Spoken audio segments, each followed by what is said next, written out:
find my way over here, and we see, let's just go start off with the American League right now. And right, we're going to go ahead and rank them, of course, as pennant, right? It's the very top. You're a pennant contender.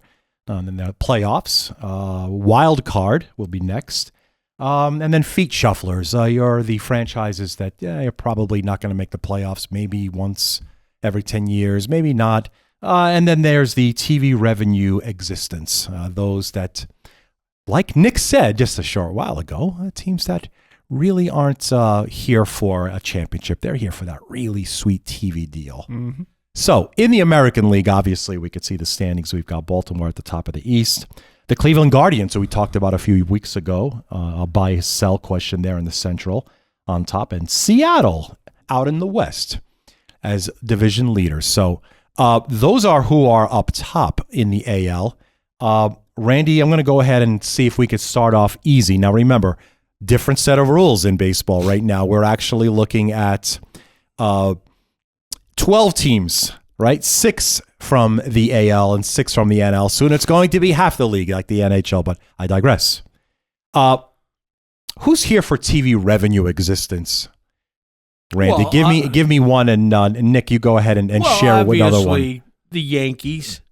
TV revenue existence. Yeah. No. I'm going to go White Sox. Thank you. Oh, you That's mean what you're we're talking talking about. This club exists because they like TV revenue. That's why. They're not here to win championships. White Sox is the first nominee. Excellent. Go ahead and drag that into there. I think the Oakland A's. Well, Oakland A's are blacked out all the time, so how are you going to get out here? Even better. Now they don't get to even be seen they can't even be being seen. horrible, and True. they still get TV revenue. Okay, who else?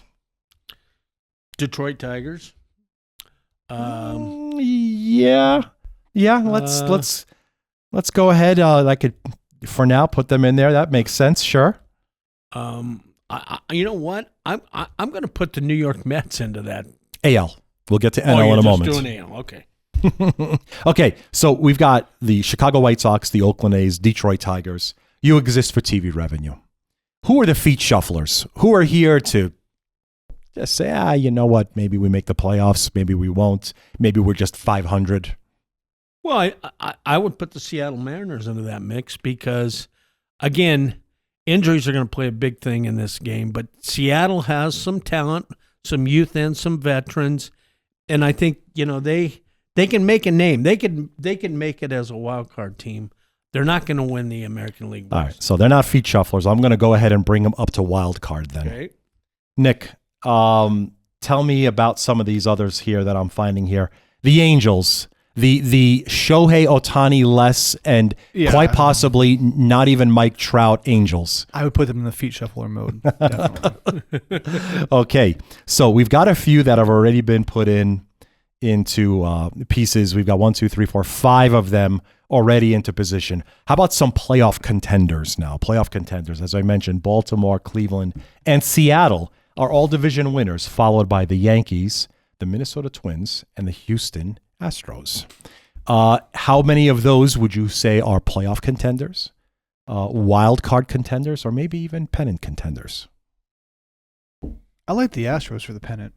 Okay. I just think based off experience, and I'll take a wager with anybody right now, I think Cleveland makes the playoffs and they're out in the first round. Okay, let me go ahead and put Cleveland there and Houston to the very top for pennant contender. Randy, we've got 1, 2, 3. Give me 3 more in any order, and we could go ahead and discuss how they drop. The Baltimore Orioles are going to be in the playoffs. Okay. And they may win it all. The Minnesota Twins are going to be in the playoffs. Okay.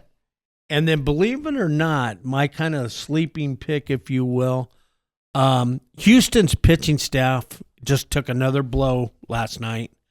I think that's going to hurt them.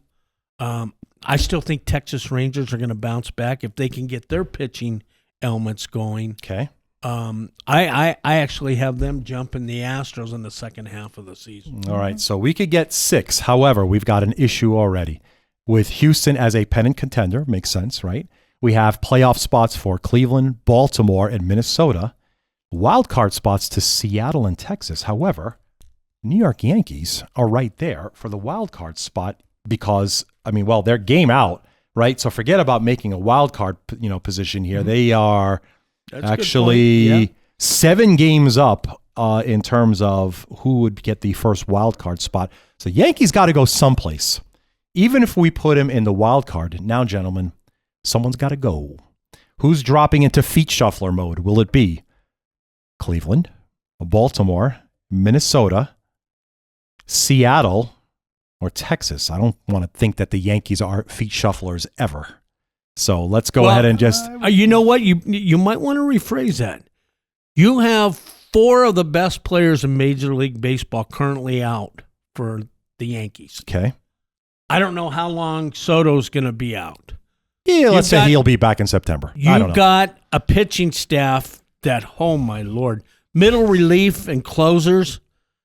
Turn out the lights, the party's over. It's close. I thought it was I was close. counting So- down. Yeah, I know. Obviously, you got to drop Texas or Seattle. I get it. I'm not sold on Seattle. So I'm going to drop the Mariners, believe it or not. I would also agree with that same pick. Okay. Seattle, feet shufflers. And so that then brings Houston as I a believe they're pennant 46 contender. and 40, but their last 10. Do you show Yeah, what their close. last 47 and 40 for Seattle. Their last 10 have been advanced metrics. Oh, yeah, you're right. That's a very good point, Randy. 3 and 7 in the last 10. I question So- it. That's the Wike 4000, right? They are actually, they clearly are leaders in the West, but, Houston inching ever so closer. And Pitching obviously, is the big question with the Astros. yeah, there's no doubt about that. So we've got, at this point, Houston as a pennant contender, playoff spots for Cleveland, Baltimore, and Minnesota, wild card spots for the New York Yankees, and not Houston, I'm sorry, I keep seeing the state of Texas. This is the Texas Rangers. Feet shuffling, Angels, Mariners, and thanks so much for that great TV revenue. It is the Chicago White Sox, the Oakland A's, and the Detroit Tigers. Teams that we talked about at the start of the baseball season that just, we're talking about them possibly not even getting to 60 wins. And so, And the sad part with the Tigers, Skubal was a great pitcher. Right. Maybe one of the best in the American League. It's just a shame they don't have something around it. no, not quite there. You're absolutely right. All right, let's go ahead and reshuffle. Now we're going to cover the National League. And so obviously what I want to do as I bring these teams back down, we're going to go ahead and, of course, still use the same categories, right? We're going to talk about who are your pennant contenders, who will definitely be a playoff spot, who makes the wild card, who are a feet shufflers, who are feet shufflers, who's existing for that great TV revenue existence, and then the New York Mets. In the category of the New York Mets is the New York Mets. You got some inside information there? Yes, I do. Yes, they are not going to win ever. They're just not. Didn't you used to be a ticket guy? I may have been a ticket guy in my previous incarnation. Oh. And I may have been out of Flushing doing the same. There may have been a curse put on the franchise some time ago. And so the last category of Mets is taken up by the New York Mets. So, Randy, let's go ahead and start with you. National League. Who's existing for TV revenue only? Well, you got to put the Nationals in there. That's incredible because of how good they were, but I can't disagree with you at all. Let's put Washington in now under there. You know what? I'm going to put the Chicago Cubs in there.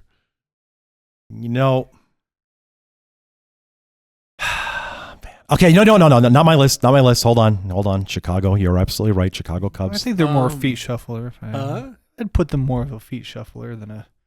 And I definitely have the Colorado Rockies Yeah. in that group. The Colorado Rockies. What about Miami? And the Miami Marlins, yeah. Man, National League just collecting all that free money.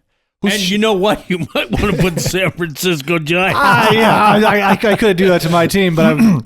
Who's okay? So let's have them shuffle feet, right? Okay, Yeah, so Nick, definitely, and they're shuffling on the edge. Let's be honest. all right. So some other teams that are at the bottom. We talked, of course. Randy mentioned Washington, the Miami Marlins, Chicago Cubs, Colorado, What say you, Nick, about the Cincinnati Reds and the Arizona Diamondbacks? Both of them are second to last in their division, Central and West. They put them in a feet shuffle mode. I don't think they'll make the playoffs. Okay, so Arizona I will Diamondbacks. say this. The Diamondbacks, and again, parent AAA club here in Reno, they will make some moves when they can increase the roster September 1st. And the Diamondbacks do well with those kids coming up.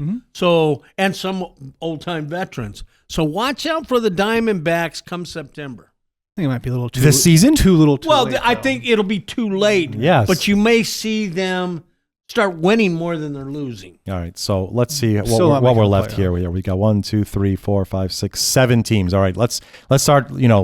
Bringing some teams to the top here. We need 6 on the top of the National League. So who are in the lead right now? Of course, it's the Philadelphia Phillies in the East, the Milwaukee Brewers in the Central, and of course the LA Dodgers out West. So go ahead, Nick. Let's start off by some pennant contenders, obvious playoff I like the spots. Braves for the pennant this year. Braves in the pennant. Very good. Okay, you're not. I see what you're doing here. You picked Houston, who's not exactly at the very top of the list for your winner of the pennant. So some value here, right? That's the whole point of attempting to find some value here for our listeners. The Atlanta Braves, once again, a pennant contender in Nick's eyes. Randy, how about yourself? Which one you want to put in for contender for pennant? I'm definitely going the Phillies.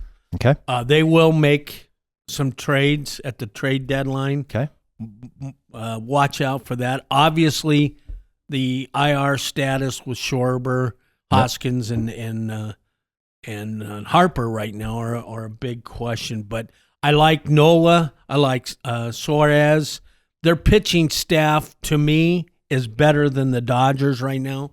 So in a series, a 7-game series, Right. I'm going with the Phillies. All right, you guys haven't mentioned it, and I don't know if this is just a Bay Area thing, but I'm going to go ahead and just put the LA Dodgers into pennant contender because I can't help myself. So I just put the Dodgers on the same top line with the Phillies and the Atlanta Braves. So now we've got 3 spots. I think the Dodgers definitely make the NL Championship, but they'll be defeated by the Braves. Fair enough. So contender. Ooh.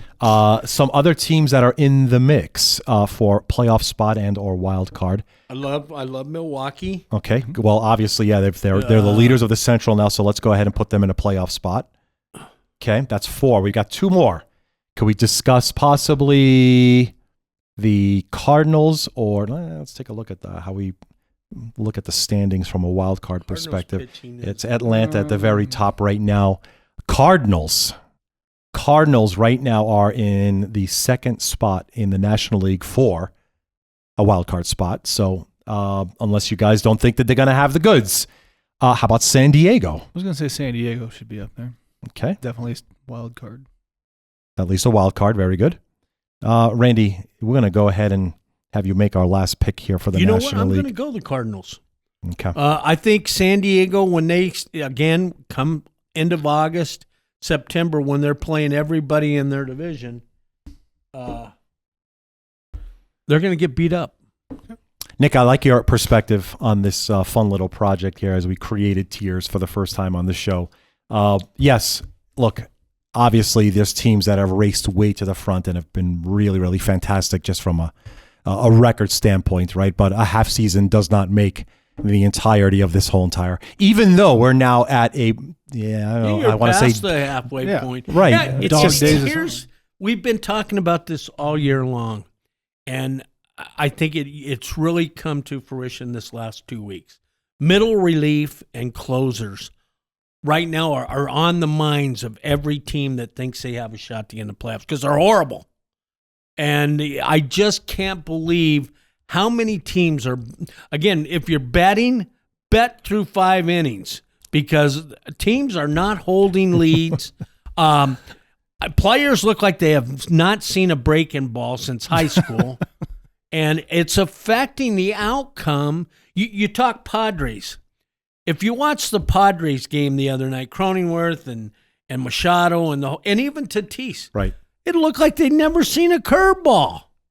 And Yaz for the Giants has got that big upper swing right now. I don't know what's going through players' heads because they think they've got the power or the ball's juice to hit it out, right. which they we know they it's have not the power. anymore. They definitely have the power. There's a lot of I don't know what they're doing and who the hitting instructors are, but as bad as the pitching is, some of the players are worse too. So, but pitching is going to be on the forefront of every team. And once you get into the playoffs and, even deeper past the division series, you're just going to end up throwing in your, top starters at the very end just to make sure that you get the outs that you need situationally. But that was a lot of fun. A little different way to present what your picks might be as we get to the end. Yeah, I was going to say, come on, Cardinals, save that and see how close we'll definitely take a look and see it. It should be a lot of fun. Well, that was a lot of fun, everybody. Thanks again so much for joining us on this episode of the Bookie and Better, live here from downtown Reno. Of course, again, we're going to be airing on Wednesdays, so you'll see it drop either Wednesday night or wherever you may go possibly at the latest Thursday, but typically they drop Wednesday nights. So, hey, and Rob, tomorrow being a big holiday, come out to Baldini's here. And now again, if you're local, Ballpark fireworks. Our neighbor to the west of us is doing fireworks, and then also known as east, but a little east. Yeah, it's a little east. That's all. No, GSR is to the west. Oh, okay. They're having theirs on their whatever they're calling it, Grand Bay, and then obviously to the east, a couple of blocks, Victorian Square in downtown Spark. Best place to watch the fireworks is at Baldini's. Wherever you may be, whether you're here with us in Reno or wherever you may be, have a safe and enjoyable Independence Day. For Randy Wike, for Nick Schulte, I'm your host, Robert Kowalski. Thanks again for joining us. Can't wait to see you again next time. Thank you for listening to the Bookie and the Better Show. New episodes post every Thursday on your favorite streaming service.